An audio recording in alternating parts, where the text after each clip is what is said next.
పడుకునే ఉన్నాడు. అన్యాలే లే లే పొద్దున్న అడ్డగాడిదే చిచ్చి. పవన్ కళ్యాణ్ సినిమా రిలీజ్ రోజున మాత్రం పొద్దున్నే లేచి పెళ్లి కొడుకులా తయారై బయలుదేరతాడు. ఎగ్జామ్స్ రిజల్ట్స్ రోజున కొంచెం కూడా భయం లేకుండా ఎలా పడుకున్నాడో చూడు. రిజల్ట్స్ కదా వాళ్ళు ఏమని చెప్తున్నాను ఇందాక నుంచి. ఆ రన్నింగ్ కామెంటరీ ఆగదు కానీ ఇదిగో ఇందులో నా హాల్ టికెట్ నెంబర్ నోట్ చేసుకున్నాను, నువ్వు నీ హాల్ టికెట్ నెంబర్ నోట్ చేసుకో. అమ్మ దగ్గరికి వెళ్ళి నేను జాడేసుకుని వస్తాను. లేట్ చేయకు, త్వరగా రెడీ అయిపో. నెక్స్ట్ సెంటర్లో మరి క్రౌడ్ ఎక్కువ అవుతుంది. అమ్మ త్వరగా రెడీ టైం అవుతుంది.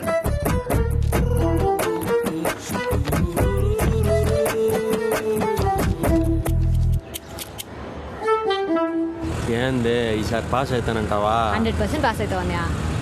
ఏమయ్యా సాగర్, వచ్చాడు సుత్తి. Hi uncle. ఎక్కడికి పొద్దున్నే బయలుదేరా? అదే ఎగ్జామ్స్ రిజల్ట్స్ వస్తున్నాయనే. ఈసారన్నా పాస్ అవుతావా? ఖచ్చితంగా పాస్ అవుతాను అంకుల్. అసలు నువ్వు పాస్ అవడం ఏంట్రా బాబు?